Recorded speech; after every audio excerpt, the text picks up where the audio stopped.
Hello, hello. Bonjour Sophie, bonjour à toutes, bonjour à tous. Bonjour Florence, bonjour à tous et à toutes.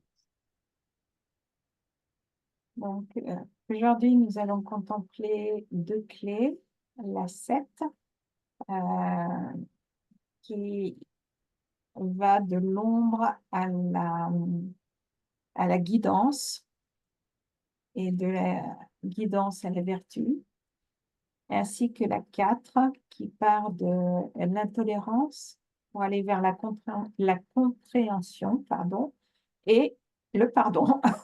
Donc, voilà notre contemplation d'aujourd'hui. Et euh, c'est l'ombre de la division hein, pour la fête. Mm, L'ombre, mais euh, sans dire le mot, donc c'est la division. euh, et, et la 4, la clé 4 et la clé 7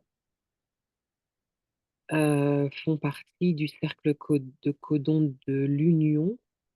Et il me semble que le pulse, les prochaines clés du pulse sont la 29 et la 59. Donc on aura peut-être aussi l'occasion assez rapidement de contempler les deux autres clés et qui font donc partie de ce cercle de codon qui est un cercle de codon euh, très très intéressant parce que c'est le cercle de codon enfin ils le sont tous hein, vraiment, qui ont- mais c'est le cercle de codon qui décrit le mécanisme qui est en train de se mettre en place de par ces différentes clés, de par ces quatre clés, donc la clé de la vertu, la clé du pardon, la clé de la dévotion et la clé de la transparence, et qui vont euh, créer une mutation génétique qui va donner naissance aux nouveaux humains, en fait, qui auront pour but de purifier les relations humaines. Donc, tout un programme avec ces quatre clés, avec ces quatre thèmes. Et donc, pour commencer avec la 7, avec le thème de la division, ce que j'ai surtout retenu dans ma propre contemplation de cette clé, c'est que la clé 7 est la clé qui est responsable du système hiérarchique. C'est de par cette clé, de par l'énergie de cette clé et les fréquences de cette clé, qu'on a, enfin que certains individus qui ont donc cette clé sont génétiquement programmés pour être des leaders, mais qui, parce que jusqu'à maintenant, c'est une clé qui a été opérationnelle euh, que par le biais de l'ombre, c'est la raison pour laquelle ces leaders euh, ont mis en place un système hiérarchique, euh, parce que c'est la hiérarchie même qui permet de créer la division, qui nous maintient en fait divisés. Donc j'ai surtout retenu ça quand j'ai contemplé cette clé. Euh, et, et c'est les systèmes auxquels on est soumis. On est, tout nous divise en fait. On est divisé par classe, par genre, économiquement, par race, politiquement. Donc c'est vraiment le symbole, l'ascète dans l'ombre, c'est le symbole de la hiérarchie.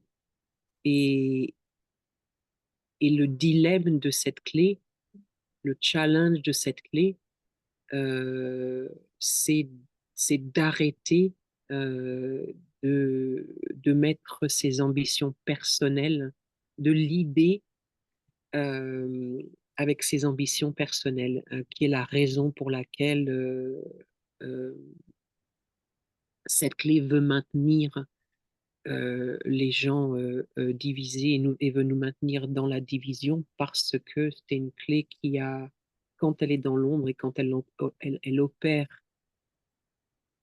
à partir de la fréquence de l'ombre, qui a une euh, lust for power, qui a une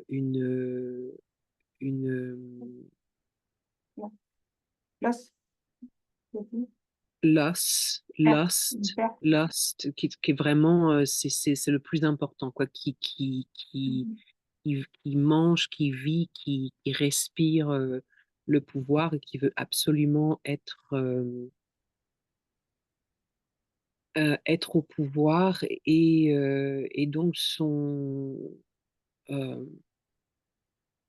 euh, c'est son agenda en fait, prendre le pouvoir ou imposer son pouvoir aux autres. Et donc, c'est une clé qui va se servir de son habilité naturelle à l'idée euh, pour, euh, pour maintenir la collectivité ou le relationnel dans le statut de victime, continuer à victimiser les gens parce que la peur la plus profonde, c'est de perdre ce pouvoir. Donc c'est une clé qui manipule de manière à se maintenir au pouvoir et qui donc se sert, et elle est en lien avec la 13 et donc avec la discorde, entre la discorde et la division. Ce sont les outils utilisés pour maintenir ce statu quo de division. Euh, et, euh, euh, et donc voilà, c'est le challenge de la 7. Ça va être de transformer cette ombre de la division euh, pour pouvoir faire le saut quantique vers la guidance et donc changer, transformer la manière de l'idée. Et Sophie. Donc, j'ai la chance d'avoir la 7 dans mon profil, dans cette petite sphère en haut à gauche, qui est le noyau dans la séquence de Vénus et qui est la vocation dans la séquence de la perle. Donc, c'est une sphère qui a une double fonction, voire une triple, puisqu'on la retrouve dans la star perle aussi. Et pour moi, je ressens je pense que j'ai dépassé l'ombre pour trouver le cadeau de cette clé, en fait. Et Richard indique dans une de ses contemplations que cette clé, ceux qui possèdent cette clé portent une lourde responsabilité sur les épaules. Et en fait, elle correspond à un de mes rêves, à un de mes désirs. Donc, cette responsabilité, c'est la réalisation planétaire. Et en fait, c'est construire un monde plus équilibré, un monde euh, plus agréable dans lequel vivre. En fait, euh, et c'est guider l'humanité vers ce futur qui sera meilleur pour elle. Et je ressens vraiment cet appel, cette mission. Et d'ailleurs, dans une de mes pages, je me définis comme gardienne de l'humanité. C'est quelque chose que j'ai vraiment que je me sens appelée vraiment à rendre en tant que service au monde, service au tout. Et donc, euh, notre, il est vrai que lorsqu'on a cette clé, on a souvent une grande influence. Et c'est toujours à double tranchant. Soit on peut utiliser cette influence pour amener le chaos et la division, soit on peut utiliser cette influence sans agenda vers le wholeness, l'entièreté, vers le fait d'être unis, de supprimer cette dualité, en fait, d'être plutôt dans l'entièreté. Et cette clé répond pour moi à la 31 dont on a fait la contemplation hier, qui est le leadership. Et encore une fois, c'est un leadership qui est pas apparent. C'est-à-dire qu'on ne décide pas d'être leader. On est porté à être leader.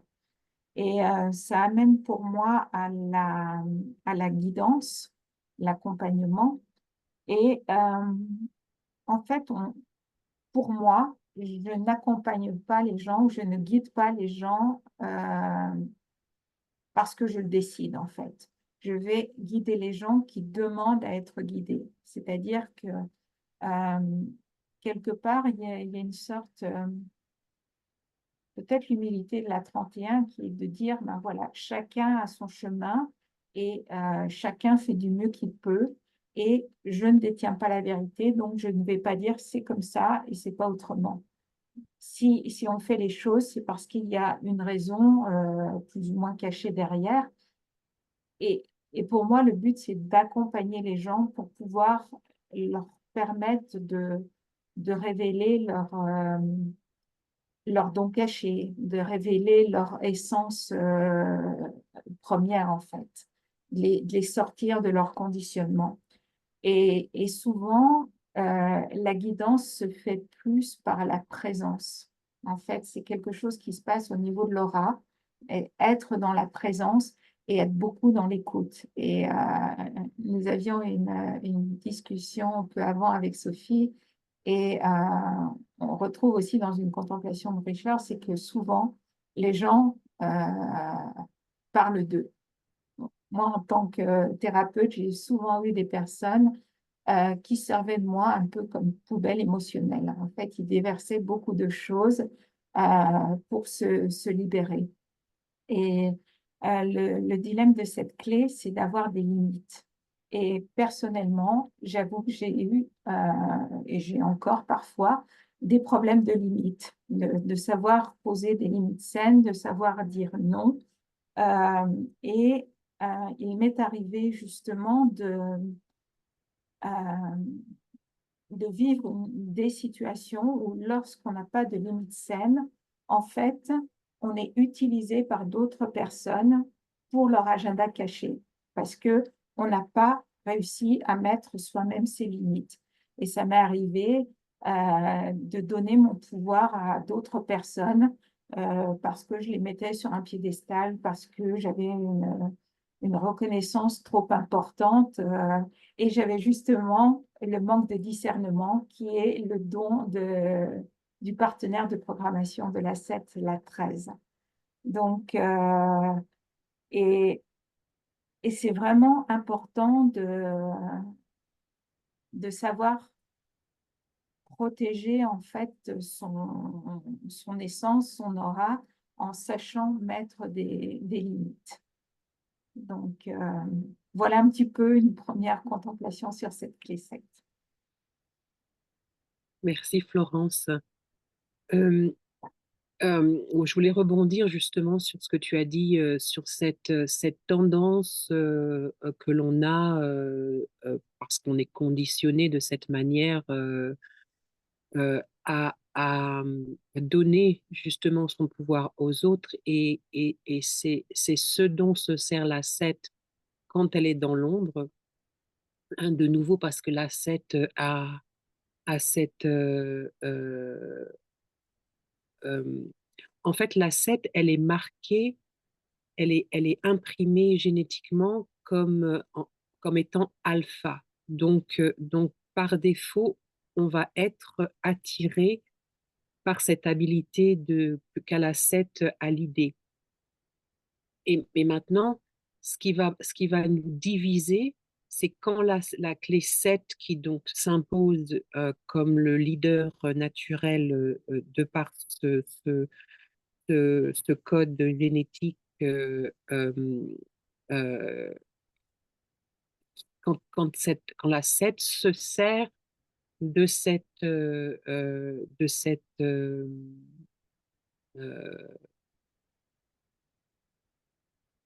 facilité en fait à l'idée pour s'accaparer ce pouvoir qu'on a justement tendance à donner. On a tendance à donner notre pouvoir aux autres euh, pour des raisons évidemment qui vont être propres à chacun. Ne pas vouloir se responsabiliser, un manque de courage, enfin, quel que soit le thème qui nous concerne. Et, et, et c'est quelque chose dont euh, euh, une des prises de conscience dont on peut se servir pour se rendre compte. Et quand je dis leader, on peut vraiment penser euh, à tout le spectrum de leaders, hein, c'est-à-dire aussi bien les leaders qui vont leader des nations, des pays, que les leaders qui vont avoir un rôle dans une communauté, qui vont avoir un rôle pour aider les gens à s'émanciper, justement.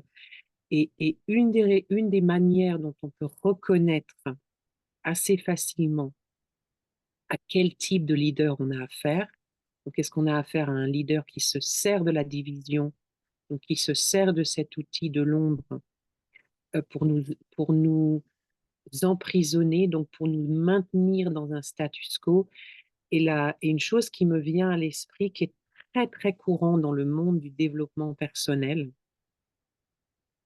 c'est les gens qui continuent à faire croire, parce que c'est aussi aussi un rôle de leader quand on aide les gens. Et il y a cette tendance dans ce monde-là à continuer à faire croire aux gens qu'ils ont besoin de quelque chose d'autre. Il y a des business, il y a énormément de business qui sont construits sur ce modèle. Et donc, il y a c'est une technique qui est énormément utilisée dans ce monde-là pour continuer à faire croire aux gens, donc continuer à leur faire croire qu'ils ont besoin d'aide. Et donc, une des manières dont on peut vraiment se rendre compte ou prendre conscience à quel type, enfin, de quelle énergie, à partir de quelle énergie un leader dirige, c'est s'il nous emprisonne ou s'il nous libère. C'est-à-dire que est-ce que quand on travaille à quelqu'un, quand on sollicite quelqu'un pour nous aider, euh, un bon leader, où je vais parler de la guidance dans ce contexte-là, parce que c'est le don de la guidance, euh, ne s'impose pas aux autres. Son rôle principal, enfin pas son rôle, mais euh, quand je travaille avec quelqu'un, la première chose que j'ai en tête, c'est comment libérer cette personne et comment faire en sorte que cette personne n'ait pas besoin de moi ou n'ait plus besoin de moi. Et donc ça, c'est une manière, en utilisant le discernement justement, où on peut se rendre compte, parce que c'est une question qui revient souvent, comment choisir quelqu'un pour nous guider quand on a besoin d'aide, comment arriver à sélectionner une personne qui va vraiment nous soutenir et nous aider. Et ça peut être une manière assez facile de se rendre compte, de prendre conscience si on a affaire à quelqu'un qui, euh, qui veut nous emprisonner davantage ou créer davantage de codépendance, ou si on a affaire à quelqu'un qui veut nous libérer, en fait. Et donc, une personne qui propose un accompagnement à partir d'une guidance, de la guidance, du don de la guidance, c'est une personne qui va vraiment vouloir se séparer de la personne avec laquelle elle travaille assez rapidement. C'est-à-dire qu'il va pas... il y a dans dans la contemplation de la guidance, on décrit trois types de leaders. Il y a le leader autoritaire, ce qu'on appelle le facilitateur et le visionnaire. Et le don de la guidance, c'est le facilitateur. Le facilitateur, c'est un mot français, Facilitateur. facilitateur, merci. Le facilitateur, c'est-à-dire faciliter ce don, la 7 a le don de faciliter l'émancipation euh, des autres. Et c'est quand on est dans le don, c'est l'énergie, il y a un magnétisme naturel qui va permettre la libération et l'émancipation. Donc, c'est pas quelqu'un qui va constamment vouloir euh, qu'on, qu'on, qu'on- oh, j'ai un nouveau programme, est-ce que tu veux, voilà, qui va constamment vouloir te vendre un nouveau programme, une nouvelle technique, une nouvelle pratique, bien au contraire. Euh, c'est plus une énergie de quelqu'un qui veut euh, rendre les gens indépendants le plus rapidement possible. Et donc vraiment les connecter à cette responsabilité personnelle, à cette émancipation personnelle. Et c'est vraiment une manière de voir assez rapidement à quelle énergie on a affaire dans le contexte de cette clé 7. Et une fois qu'on transcende le don et qu'on arrive vers le CD, euh, euh, on en a parlé maintenant pratiquement à chaque appel quand il s'agit du CD. On est au-delà maintenant de tout comportement, de toute morale. Il y a un lâcher-prise complet quand il s'agit de la vertu. Et le facilitateur maintenant devient le visionnaire. Et, et, et le rôle de la secte qui, qui représente, qui incarne la vertu, euh, c'est elle contient la graine ou les graines du futur humain. Et ce sont des gens qui vont avoir le rôle de mettre en place, déjà vont attendre que la conscience collective s'élève de manière à mettre en place l'énergie euh, qui va en fait assurer que l'humanité ne se détruise pas. C'est le rôle de la secte. C'est une énergie qui vient du futur et qui collabore avec l'énergie de la tresse, qui est une énergie qui vient du passé. Et donc, il y a cette co-création entre ces deux énergies, une qui représente la graine et l'autre qui représente le fruit. Et alors, je les ai peut-être mélangées, c'est peut-être le contraire, ça m'arrive des fois, mais elles ont vraiment ce rôle-là, toutes les deux, euh, de libérer l'humain de sa condition de victime et surtout de sa tendance à donner son pouvoir à l'autre. Euh, et donc, ça va être le dilemme de cette clé, c'est d'arrêter de te servir de cette habilité naturelle à l'idée à partir de la division et de l'ombre et de commencer à le faire à partir du don et du sidi. Donc même clé, mais résultat complètement différent quand c'est fait dans la fréquence basse euh, de l'ombre, parce que dans la victimisation, dans les thèmes de victimisation, c'est quand même la 7 dans l'ombre, c'est l'énergie du dictateur. Donc c'est pas anodin,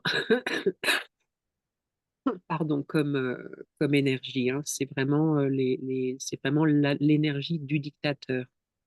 Euh, donc voilà ce qui me vient. Mhm. Donc hâte de commencer à rencontrer ces nouvelles énergies de la 7 qui vont naître avec la vertu et qui auront donc cette habilité. C'était assez magique, hein, c'est assez magique, hein, quand on écoute le CD et le rôle que cette clé va avoir. Euh, et peut-être au début plus plus à un niveau local et à un niveau, mais il y a vraiment ce concept et cette idée que tout acte vertueux peut créer un effet, peut avoir un effet, l'effet papillon en fait, et c'est et le CD est beaucoup décrit comme ça en parlant de cette nouvelle génération qui va arriver, qui va bientôt arriver et qui va naître directement avec cette habilité de diriger directement à partir de cette énergie. Voilà. Et on ne le répétera jamais assez. euh, L'énergie enfin, qui est apparente, c'est l'énergie pour moi du cœur. Voilà. Les choses sont faites à partir du cœur et plus du mental. Et comme tu l'as dit, la personnalité disparaît en fait, et, et on n'est plus préoccupé par soi ou par un retour personnel. Et la vertu, sais pas si vous entendez le son, il y a un mariage qui passe dans le coin, donc il y a des klaxons. Euh, les, oui, la vertu, en fait, c'est, comme on l'a dit, les CD, c'est très difficile à expliquer. Il n'y a plus de connotation, de dualité, de bien, de mal, etc. C'est quelque chose qui, désolée, j'ai du mal à exprimer, mais euh, je sais pas, c'est quelque chose qui pour moi enveloppe ou se développe et quelque chose qui dépasse complètement la personne individuelle. Donc, c'est pas très clair, mais c'est quelque chose que je vois comme quelque chose qui s'étend, qui est extrêmement porteur, bienveillant. Donc, voilà. Et je vais pour ma part, je vais juste partager la mudra qui correspond à la vertu. Donc, c'est la main gauche avec la main droite qui repose dans Oups. La main droite qui repose dans la main gauche et les deux pouces qui se touchent. Donc, la main gauche, c'est le féminin. La main droite, et c'est le féminin qui accueille la polarité masculine.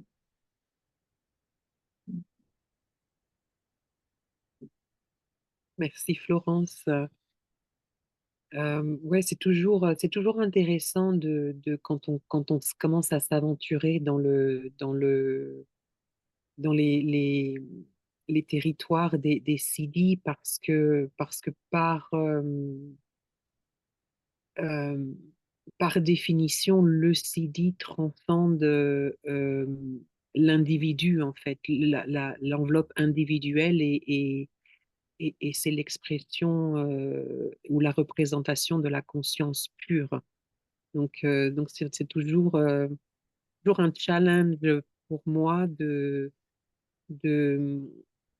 d'arriver à communiquer, et à partager comment moi j'intègre cette information et comment j'intègre et je continue à intégrer en fait euh, euh, l'énergie et la fréquence des CD, mais c'est ce qui est commun à chaque CD, c'est qu'une fois qu'on arrive, déjà on peut imaginer la graine, la fleur et le fruit. Donc la graine étant l'ombre, la fleur étant le don et le fruit étant le CD. Et, et on avait parlé dans notre appel précédent de, de, de vraiment comprendre que ce qu'on élève, ce qu'on change, c'est qu'on élève la fréquence de l'ombre.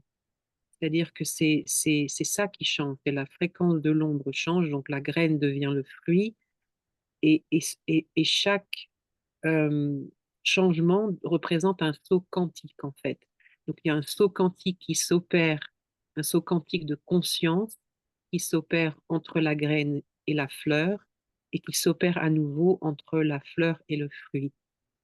Et une fois qu'on arrive à, à la fréquence du CD, il n'y a plus rien à faire en fait. Il n'y a plus rien à faire parce que par défaut, on n'existe plus en tant qu'individu. On existe en tant que conscience et, c'est ce qu'on devient en fait. On est au service de la conscience. Et, donc voilà, c'est vraiment à chacun de découvrir euh, ce que ça veut dire en fait pour chaque personne. Euh, euh, et, et puis et puis c'est une découverte qui change de tout le temps. Moi, je sais pas si ça te t'arrive toi, mais à chaque fois que j'écoute une clé ou que je me connecte à la clé, et ben je redécouvre quelque chose enfin, je découvre quelque chose de différent où il y a toujours une, c'est comme si la perspective s'étend en fait. Et c'est aussi le paradoxe des fréquences des CD, c'est que c'est pas de la connaissance et ça va au-delà de la compréhension.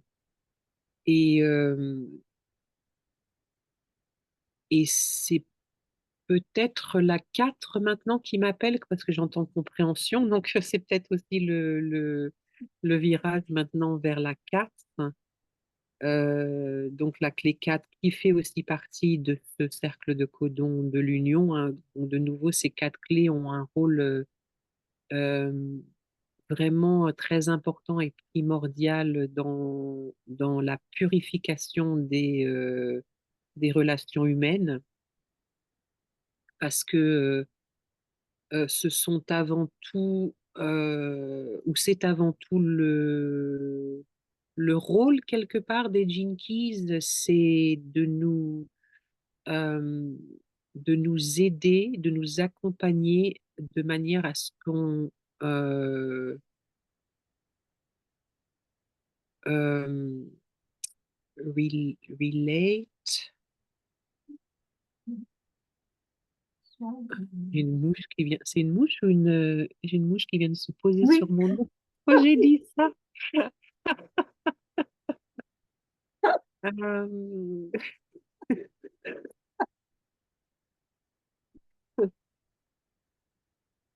Pardon, complètement distraite. Parce que maintenant, évidemment, je me demande quelle mouche, laquelle clé représente la mouche dans le codex, le codex. Et puis maintenant, ça va me titiller, quoi, parce elle s'est reposée sur moi. Donc, ça serait marrant si c'était la 4. Euh, euh, je vais te laisser parler parce que je suis complètement distraite par cette mouche. Maintenant, alors, pour répondre à ce que tu as évoqué tout à l'heure, en fait, ce dont je me suis aperçue, c'est que chaque fois qu'on va parler d'une clé, celle-ci se manifeste d'une façon totalement inopinée ou synchronisée avec ma vie. Justement, j'avais un rendez-vous ce matin et lors de notre échange, la personne m'a parlé d'une situation qui est arrivée dans sa famille et son entreprise et où il était fortement question de pardon et de compréhension et d'intolérance. Et je me suis dit, tiens donc, la 4.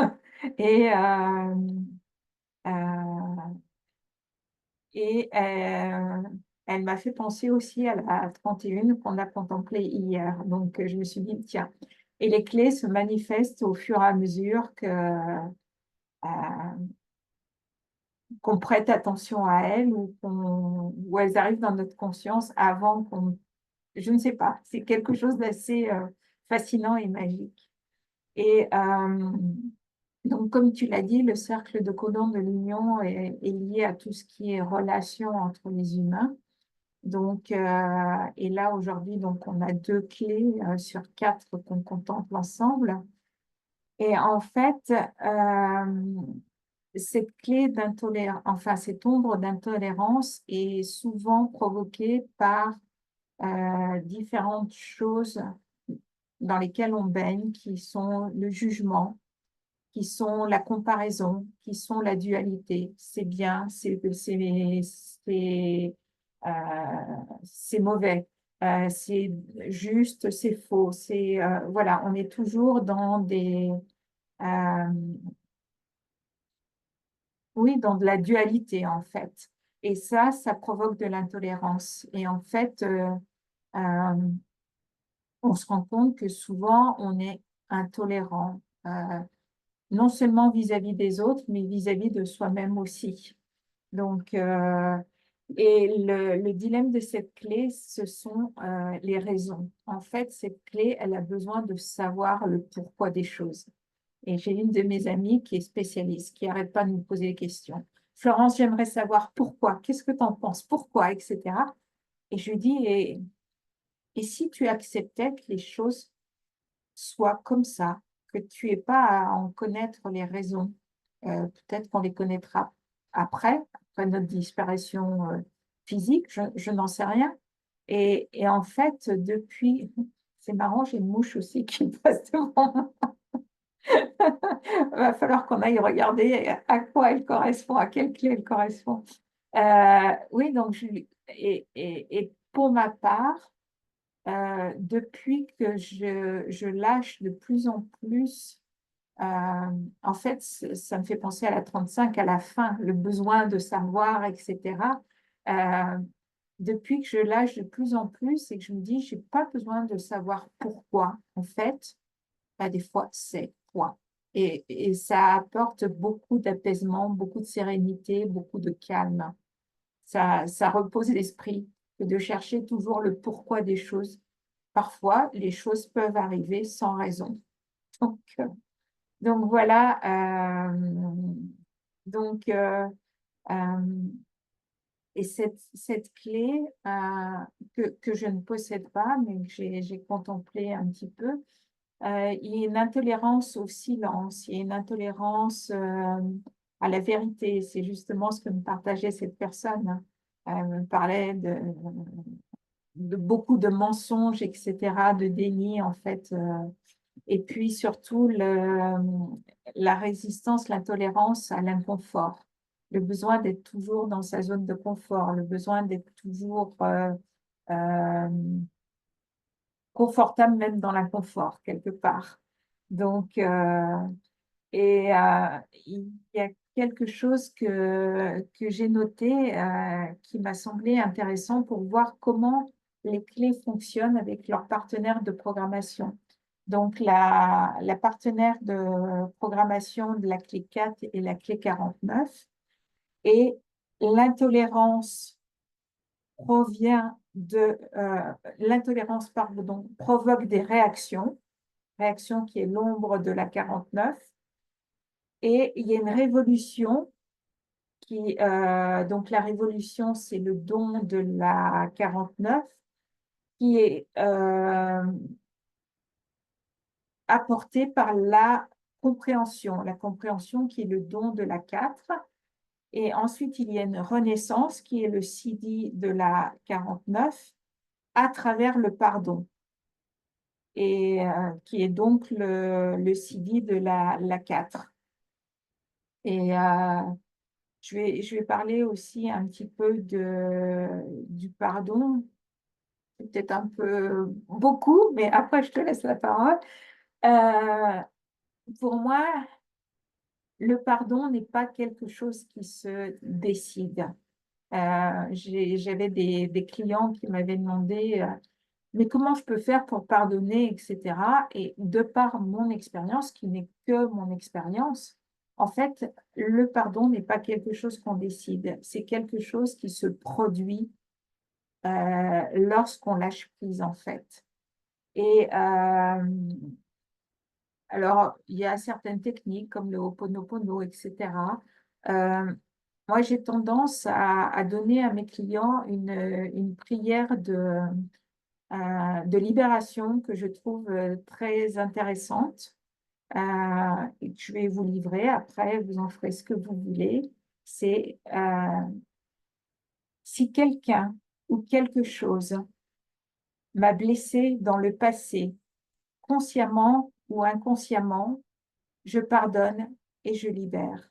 Si j'ai blessé quelqu'un ou quelque chose, consciemment ou inconsciemment par le passé, je pardonne et je libère pour mon plus grand bien et le plus grand bien de toutes les personnes, les situations concernées.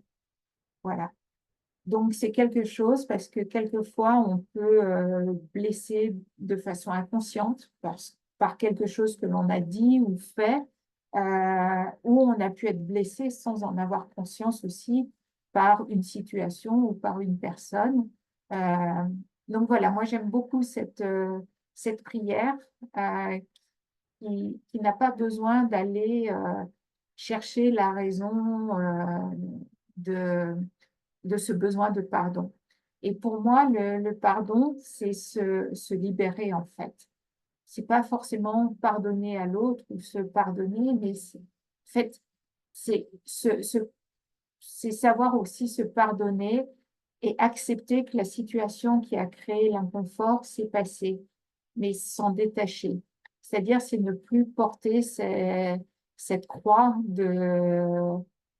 parce que plus on se remémore, à mon sens, plus on se remémore la situation, plus on lui donne de l'énergie et plus on la crée.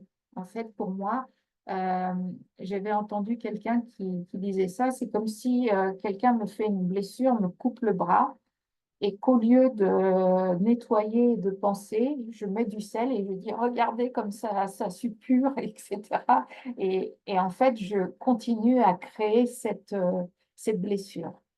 Donc, pour moi, le pardon, c'est se libérer, en fait, quelque part. Et on peut vouloir pardonner, mais je crois que le vrai pardon, de par mon expérience, ne se produit que lorsqu'il est temps et qu'on a lâché prise. Donc voilà un petit peu en vrac, quelques contemplations sur cette clé 4. Merci Florence. Alors la mouche est partie. Alors j'ai été très distraite, hein. Je t'ai écouté avec le plus d'attention possible, mais j'avoue que j'ai été voir. J'ai pas pu m'en empêcher. J'ai été voir donc dans le pour ceux et celles qui ne sont peut-être pas, qui ne connaissent peut-être pas le codex de l'arc des rêves, je pense que ça peut être traduit comme ça, de Dream Arc. Euh, c'est c'est la connexion des clés. Chaque clé, c'est quelque chose qu'on peut trouver dans la librairie qui se trouve sur le site des Gene Keys. J'adore la librairie. Moi, c'est quelque chose, c'est un outil dont je me sers souvent et surtout quand je fais des accompagnements parce que ça donne vraiment une belle aperçu de l'aspect multidimensionnel des clés. Et ça aussi, ça invite aussi à imaginer les clés et la contemplation des clés à partir de différents outils, différents concepts. Et donc, dans la librairie, il y a le rapport à la physiologie, le rapport à l'acide aminé, il y a le rapport à l'astrologie, le rapport aux éléments, le rapport au design humain. Et donc, il y a le rapport au I Ching, au I King, et il y a le rapport donc au codex du Dream Arc, qui est la représentation du monde animal. Chaque clé est connectée à un animal. Et donc, l'ombre est connectée à un animal, le don est connecté à un animal et le CD. Euh, les ombres, plus souvent à des insectes, enfin dans la majorité des cas, à des insectes, le don à des mammifères et le CD à des oiseaux. Et donc la mouche et le codex a beaucoup changé, hein. Moi, je l'ai beaucoup utilisé dans les premières années de ma contemplation. Il est un peu compliqué maintenant, j'avoue, pour moi, je l'utilise beaucoup moins. Ou alors maintenant, j'utilise juste la liste quand je veux une référence rapide. Et donc la mouche, elle fait, et ce qui a beaucoup changé entre la version originale du codex, qui était très simple, c'était la liste des clés avec chaque animal qui correspond, et maintenant ça a été réorganisé ça a été réorganisé en thèmes, c'est-à-dire que maintenant on a des thèmes, et un des thèmes, ce sont les rieurs, et la mouche fait donc partie des rieurs. Du thème des rieurs, donc c'est bien parce que ça nous a bien fait rire. Donc, j'imagine qu'il y avait un petit besoin de rire. Et, euh, et c'est la clé qui est connectée à la présence. Euh, donc peut-être me suis-je éloignée de la présence et sans en être consciente. Et la mouche qui s'est posée sur mon nez, c'était pour me ramener à la présence. Voilà, donc c'est la clé 20 de la présence, qui est aussi l'art de la contemplation, parce que l'art de la contemplation, euh, ou la contemplation, c'est la pratique de la présence. Donc voilà, petite, petite anecdote sur cette mouche qui m'a bien fait rire La en se présence dont j'ai posant sur parlé, mon nez sur la ma piste présence dont j'ai parlé, d'atterrissage. Hein. je dis la présence, pardon, Sophie, la présence dont j'ai parlé dans la clé 7 par la guidance. Dont tu en as parlé, ouais, ouais. Et comme tu le disais si bien, on a toujours une manifestation d'une manière ou d'une autre du thème de la clé dont on va parler, aussi bien dans nos vies personnelles ou par la manifestation d'une autre personne à ce moment-là, ou d'un événement qui se passe, ou d'un dilemme auquel on fait face. Donc, c'est toujours très intéressant de recevoir ça. Euh, et ça me fait penser à l'humilité tout de suite je m'entends parler de ça, à quel point le pouvoir de ces clés n'est pas du tout anodin et aide vraiment. Et c'est pour ça que moi, ça fait partie des outils que j'utilise pour prendre soin de moi. Euh, j'ai été très, très malade là pendant 10 jours et j'ai pas du tout fait de contemplation. Et tout d'un coup, il y a eu cette évidence de faire cette contemplation pour ces 4 clés qu'on allait présenter. Et c'était tangible pour moi l'effet que ça a et ce que ça veut amener en conscience, en fait, à chaque fois. Donc énormément de gratitude pour cette transmission. Et dans le cadre de la 4 pour moi, c'est une clé. J'ai, ma contemplation a beaucoup évolué au fil des années et j'ai partagé hier que je fais la collection des profils. Je garde tous les profils et j'essaye de faire les profils de tous les gens que je rencontre, évidemment des gens que j'accompagne. Euh, c'est quelque chose que je fais maintenant depuis plusieurs années. Et c'est aussi une manière pour moi d'utiliser le relationnel parce que je me suis arrêtée là-dessus quand la mouche s'est manifestée.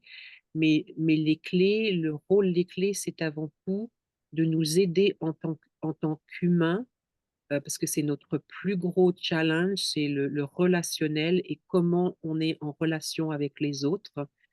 Et c'est le rôle des clés, de nous aider à améliorer la manière dont on est en relation avec les autres, parce que on est émotionnellement polarisé.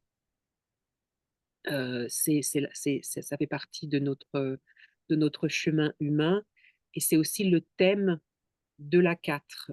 Euh, euh, Ça va être le rôle du pardon, de nous sortir de cette condition qui nous polarise émotionnellement. Et c'est aussi pour ça que la 4 fait partie du cercle codon de l'union, qui va purifier et qui va aider à purifier tout l'aspect émotionnel dans le relationnel.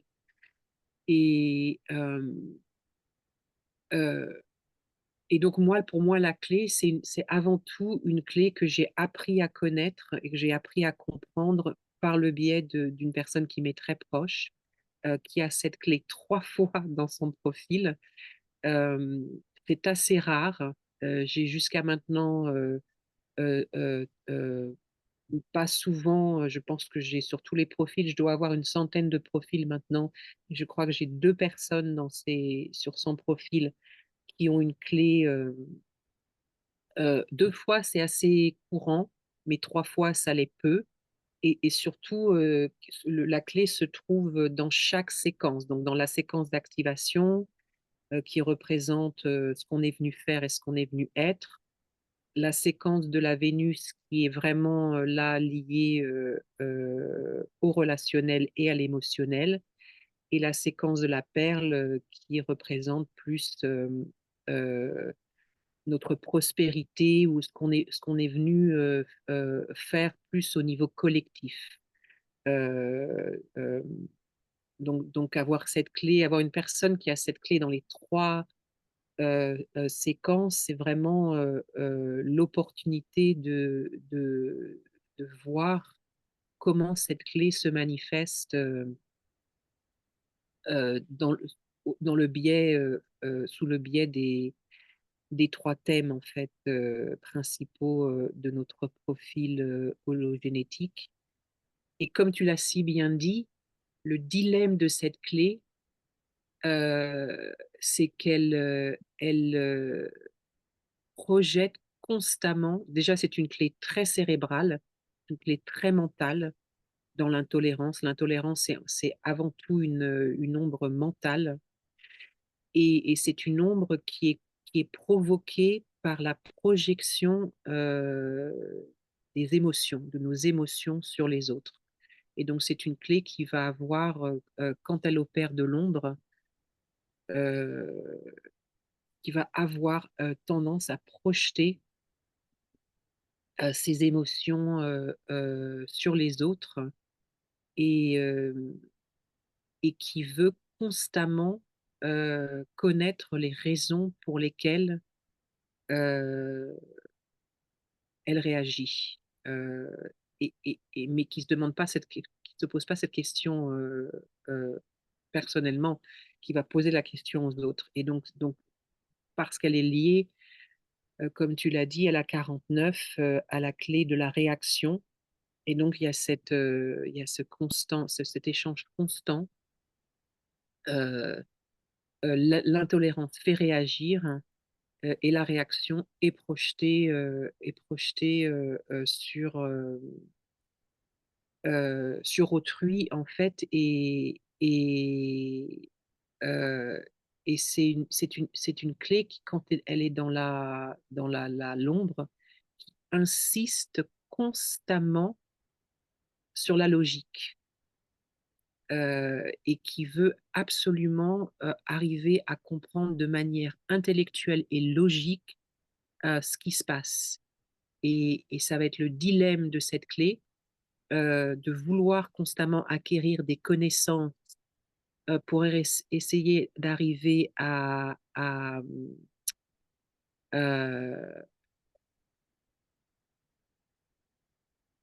à arriver à nourrir cette logique, alors qu'elle a en fait besoin de compréhension et de comprendre. Euh, et c'est la différence c'est la différence qui va être que cette clé va découvrir, la différence entre la compréhension et la connaissance. Et c'est que ce n'est pas de plus de connaissances dont elle a besoin, mais c'est de compréhension.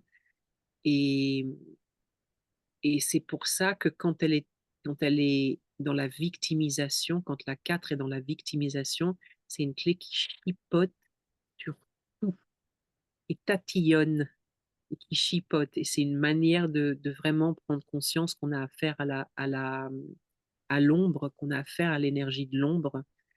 C'est cette tendance à chipoter sur tout et à projeter ça euh, et à demander à ce que les autres, en fait, à utiliser cette logique vis-à-vis des autres.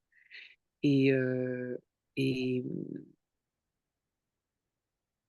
et ça, c'est le côté réactif. C'est le côté réactif, chipoter, être tatillon. Le côté refoulé, c'est la léthargie. La léthargie, on dit, hein, ouais, la léthargie et la paralysie. Et donc, c'est de l'autre côté de la victimisation de cette clé, dont l'aspect refoulé, c'est la tendance à ne pas avoir d'opinion, justement. Donc, soit trop d'opinion, une opinion sur tout, et utiliser la logique pour cultiver toutes ces opinions et tout en vouloir discuter de tout constamment, ou alors, à l'opposé, ne pas avoir aucune réaction et être dans cette paralysie et n'avoir d'opinion, aucune opinion sur quoi que ce soit. Donc ça, ce sont les deux manières dont cette victimisation va se manifester. Et quand on commence à contempler cette clé et qu'on commence à toucher au don, euh, le dilemme, ça va être de prendre conscience que le mental, en fait, ne résout rien, ou que le mental ne résout jamais rien d'important. Le mental ne résout jamais rien de primordial. Euh, que le rôle du mental, c'est de communiquer, de rechercher et de jouer. C'est marrant, c'est de jouer. Le mental a besoin de jouer et que c'est le cœur euh, qui est, euh, qui est là pour résoudre. Et c'est cette collaboration entre le cœur et le mental euh, qui va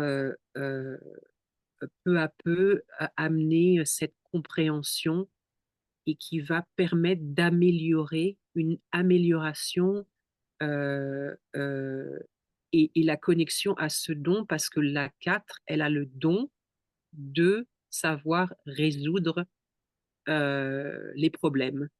Euh, c'est ce qui la rend très utile vis-à-vis des autres, c'est qu'elle a ce don de savoir résoudre les problèmes pour les autres, mais pas quand elle utilise la logique, pas quand elle est dans l'intolérance, quand elle est dans le don, dans l'énergie du don. Quand ce saut quantique est effectué, euh, il y a peu à peu une disparition de ce besoin de connaissance, de connaître, et et il y a cette connexion viscérale qui s'établit et qui va faire découvrir cette habilité, cette aptitude à pouvoir résoudre les problèmes très très facilement, en fait. C'est Et donc il y a un énorme, pour le gros dilemme de la 4, c'est ce lâcher prise du mental, un énorme lâcher prise du mental et, euh, et une co-création avec la 49, parce que c'est la 49 qui va vraiment mettre à jour cette hyper-réactivité et comment faire renaître ça, comment se servir du don de la 49 pour faire renaître cette intolérance en compréhension euh, et pour éventuellement devenir le pardon. Et le pardon, moi, c'est une énergie que j'ai personnellement énormément euh, contemplée parce que c'est ma blessure sacrée. C'est la blessure. Euh, donc pour ceux et celles qui ne connaissent pas la blessure sacrée, on reçoit tous au moment de notre conception. euh, on est codé d'une blessure sacrée, d'un thème. Il y en a sept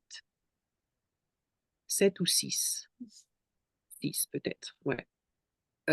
Et donc c'est quelque part le deal qu'on fait en acceptant de naître et de devenir humain et de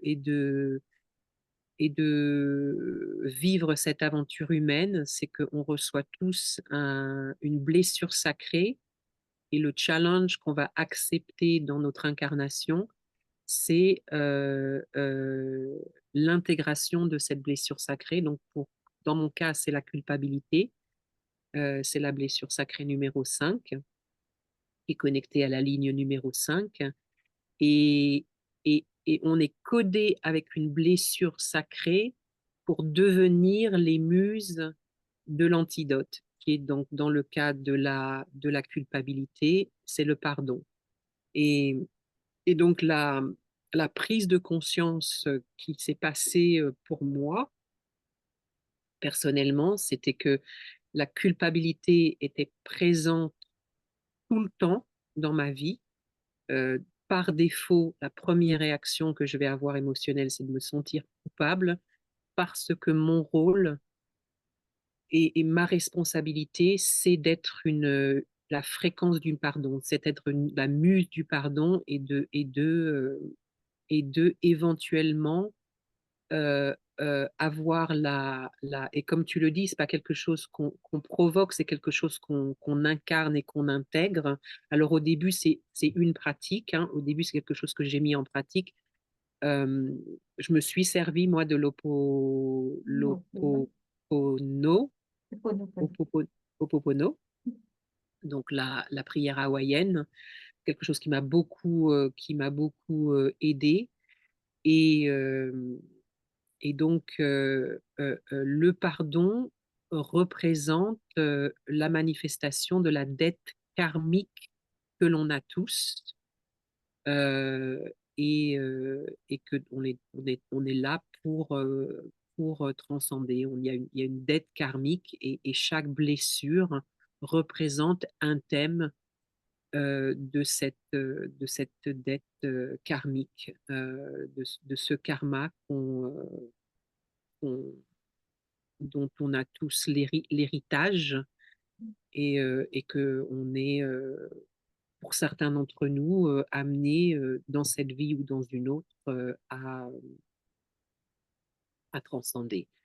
Donc pour moi, le pardon, je l'ai énormément contemplé dans le cadre des sceaux sacrés, des 7 sceaux sacrés, qui est une autre approche euh, des Gene Keys. Euh, alors, je vais pas rentrer en détail dans les sceaux sacrés parce que vraiment, honnêtement, je serais incapable d'en parler en plus en français. Donc, mais chaque sceau représente une blessure et qui est connectée à une clé en particulier, et qui est une fréquence euh, euh, qu'on est tous amenés euh, peut-être à transcender, je l'espère. Euh, et, euh,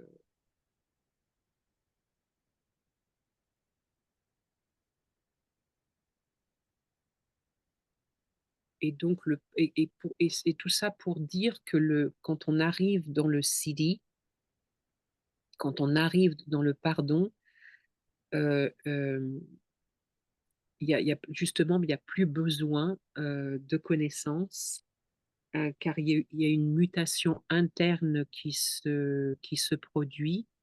Cette mutation interne nous connecte à la compréhension la plus élevée de notre existence, en fait. Et c'est ça qui fait fondre le karma, c'est que maintenant on est connecté à, euh, à la raison pour laquelle on existe. Euh, voilà. Donc c'est ce qui me vient euh, euh, quand je pense au pardon et, et dans l'archétype, parce qu'on a parlé d'archétype hier, donc on avait parlé de l'archétype de l'oracle. Alors, ça peut être un avatar ou ça peut être un archétype, hein, à chacun. De nouveau, on utilise des mots, mais à chacun vraiment la liberté de trouver et de se connecter à ce que ça représente personnellement. Et donc, on avait hier l'archétype de l'oracle et l'archétype ou l'avatar du portal. Et la 4, c'est l'archétype de la conscience du Christ. Euh, voilà. Donc, si ça peut aider euh, dans la contemplation, on va se connecter. Et quand on parle d'archétype, ça n'a absolument aucune connotation religieuse, hein. Je veux vraiment insister là-dessus. C'est-à-dire qu'on n'est pas du tout, d'autant plus qu'on vient de parler de la division et que c'est aussi une des méthodes dans le leadership, des méthodes dogmatiques pour diviser, hein. J'ai pas parlé parce que je veux pas, j'ai pas le désir de m'aventurer sur ce terrain-là. Euh, mais ça n'a pas du tout de connotation dogmatique ou ou morale. Je veux vraiment insister là-dessus. Quand on parle de ces clés, des gene keys, ce sont des fréquences, qui ont des thèmes bien particuliers qui représentent euh, des codes qui jusqu'à maintenant étaient opérationnels à partir des ombres. Donc on les a tous à certains degrés, et qui maintenant nous invitent par cette nouvelle, parce que les Jinkies, euh, c'est une nouvelle, un nouveau regard sur des transmissions qui existent depuis très très longtemps. C'est une, euh, une approche contemporaine. C'est-à-dire que ça repose sur des sagesses qui ont existé avant, mais c'est la version contemporaine qui va nous permettre d'accéder aux fréquences parce qu'on est maintenant, on est prêt en tant qu'humain à accéder à ces fréquences plus élevées et qui sont aussi et qui surtout sont essentielles à notre évolution. Euh, c'est ce que la conscience demande à l'humain en 2024 pour l'évolution, et parce qu'on on comprend maintenant, on a compris maintenant que ça doit avant tout être, ça doit en premier être personnel avant que ça puisse être collectif. Donc cette involution que l'on fait avec les clés, euh, cette aventure interne, c'est quelque chose qui nous est demandé euh, de faire euh,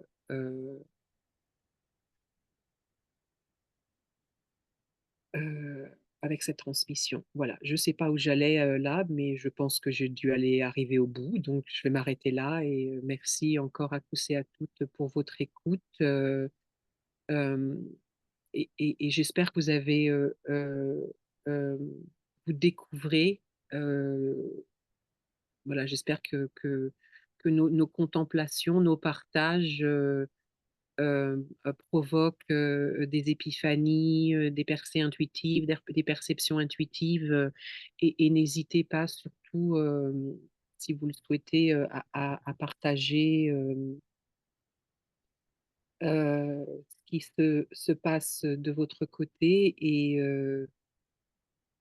Et puis, comme on l'a dit hier, on espère bientôt pouvoir mettre en place notre premier atelier et puis commencer euh, à pouvoir rencontrer les gens que ça intéresse et à pouvoir guider et accompagner les gens que ça intéresse et les gens qui sont amenés à incorporer et à intégrer cette transmission euh, parce que pour moi, cette transmission, elle s'adresse euh, euh, essentiellement à des gens qui sont là pour jouer des rôles euh, primordiaux en fait dans notre évolution et qui ont besoin de cette transmission et euh, de cette compréhension personnelle. J'aime beaucoup, j'utilise souvent cette analogie quand je parle des Gene Keys, parce que c'est pas toujours facile d'expliquer ce que c'est. Et je parle, on est tous connectés à la technologie maintenant, donc j'utilise le, l'image de la technologie, donc on est notre propre technologie et on est maintenant amené, on opère ou on a opéré jusqu'à maintenant avec un système opérateur opératoire, Opératoire. operating system, je vais dire en anglais comme ça, operating system qui est archaïque, et la transmission des gene keys, c'est un upgrade de notre système opératoire,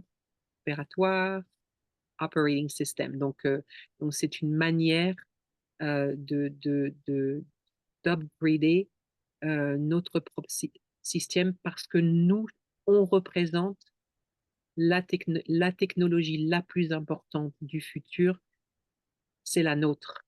C'est celle qu'on représente et, et, et avec cette transmission, euh, euh, on, on va pouvoir se mettre à jour.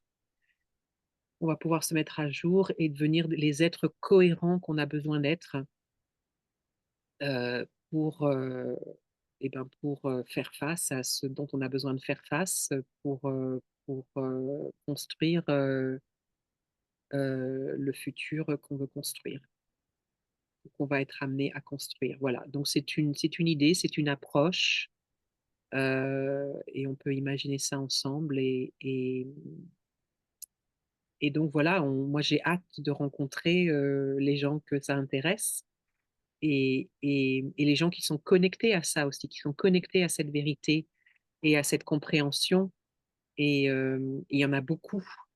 Et voilà. Donc c'est avant tout une opportunité et un cadeau de se connaître différent, de découvrir l'aspect multidimensionnel de l'être.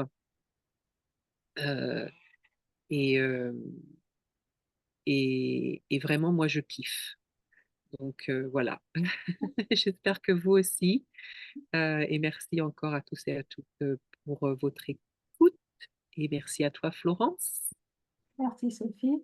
J'ajouterais juste un petit point par rapport à ce que tu as dit. Bon, je paraphrase pas, j'ai peut-être interprété. Tu as dit que les clés étaient un moyen d'améliorer les relations vis-à-vis des autres et tout. Et j'ajouterais, et vis-à-vis de soi-même aussi. Les clés nous permettent de nous connaître et de percevoir la façon dont on est en relation avec soi-même.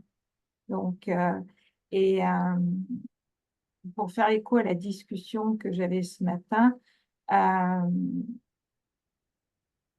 je suis intimement persuadée que pour aider les autres, pour euh, soit être thérapeute, soit guider, etc., il faut avoir fait le travail soi-même. Il faut déjà avoir guéri une majorité de ses blessures, de ses ombres, etc., pour pouvoir euh, laisser libre champ, libre place aux autres et pas faire de projection, pas être en toute intégrité.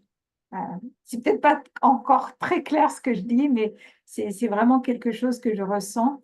Donc, en faisant ce travail vous-même, vous aidez votre entourage aussi. Je dirais que c'est comme quelque chose de viral. En fait, on va euh, changer sa fréquence, changer son champ énergétique, toucher ceux des autres et pouvoir amener un mieux-être autour de soi. Donc, voilà, j'avais juste envie d'apporter cette petite précision qui me tient à cœur. Donc, Merci, ouais, merci. C'est absolument essentiel. Oui, de toute façon, ça ne peut pas marcher autrement. Et c'est pour ça que c'est une involution. Euh, C'est-à-dire qu'on cesse de projeter sur les autres.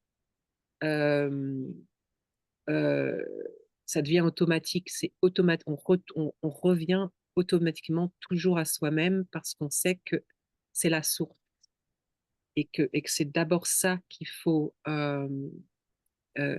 intégrer. C'est cette transmission intérieurement, comment elle nous parle intérieurement, comment elle se manifeste intérieurement, se responsabiliser parce que ça provoque.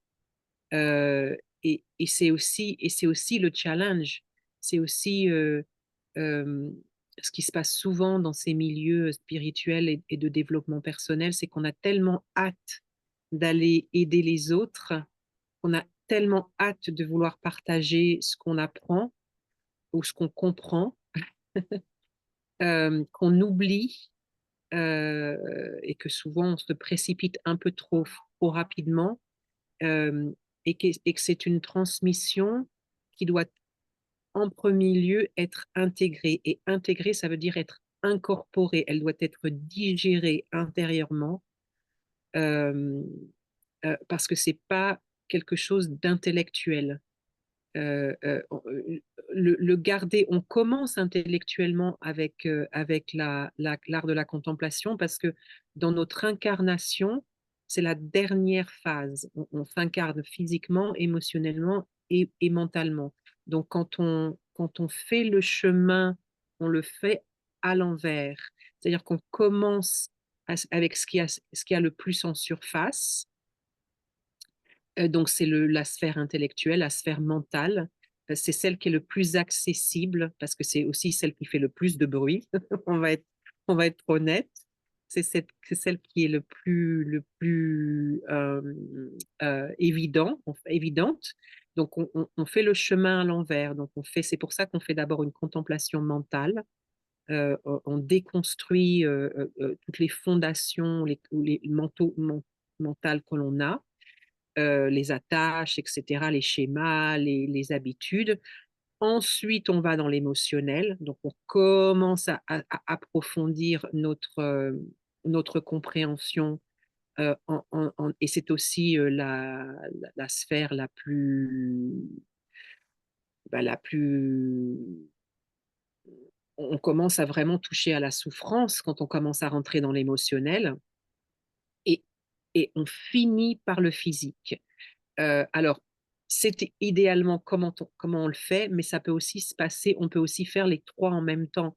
À nouveau, chaque personne est différente, chaque parcours est différent. Euh, Moi, pour, pour, pour ce qui est de mon cas, quand j'ai commencé à faire la contemplation des clés, j'ai fait les trois en même temps. Il y avait vraiment un besoin, et c'est très intuitif, hein. Quand j'ai dit intuitivement, euh, euh, j'avais besoin de faire le mental, l'émotionnel et le physique au même moment. Euh, mais comme tu l'as très bien dit, euh, ça prend du temps. Et il est essentiel d'être très vigilant quand on souhaite, surtout quand on souhaite guider les autres, euh, euh, et de comprendre, c'est pas quelque chose que l'on peut faire tant qu'on n'a pas intégré et digéré ses propres leçons, ses propres clés. Il faut être capable, quand on accompagne quelqu'un, de dissocier ce qui nous appartient et ce qui appartient à l'autre personne. Et c'est aussi ce que l'art de la contemplation va nous aider à faire, de manière à ne pas s'en mêler. L'idée, c'est de démêler tous ces nœuds émotionnels, mentaux et physiques et de se libérer de ce karma et de cette souffrance et de ne pas se retrouver emmêlée avec celle des autres. Et c'est ce qui est souvent le cas. Et c'est souvent ce qui est créé par cette clé 7 justement, de la division, de se servir de ça. C'est inconscient, hein. Quand je dis s'en servir, c'est inconscient.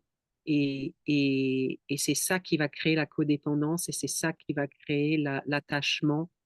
Euh, et donc, cette vigilance, elle aide à, se- à- à réaliser qu'on est attaché. Mais pourquoi je suis attaché à cette personne qui m'aide? Euh, et donc, la transmission ne peut se transmettre qu'une fois qu'on l'a nous-mêmes. Et j'insiste vraiment sur digérer parce que c'est vraiment une digestion cellulaire de ces codes euh, qui se, euh, qui changent de fréquence en fait. Voilà. Merci Sophie. Donc, je vais vous dire au revoir et avant de vous dire au revoir, je vais partager la mudra qui correspond au pardon pour celles et ceux d'entre vous qui ont envie de méditer sur le pardon avec cette mudra.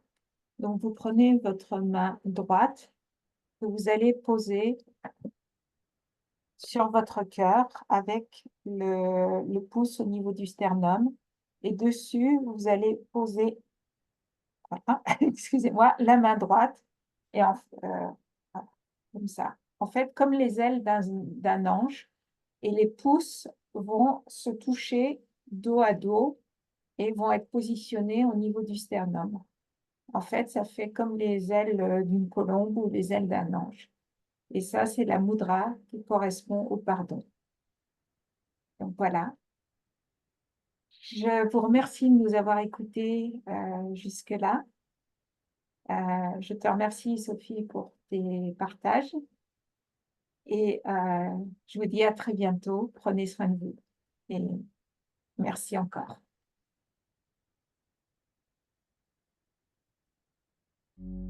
Folk of me helped and no one, and I'm never in your head and in your heart.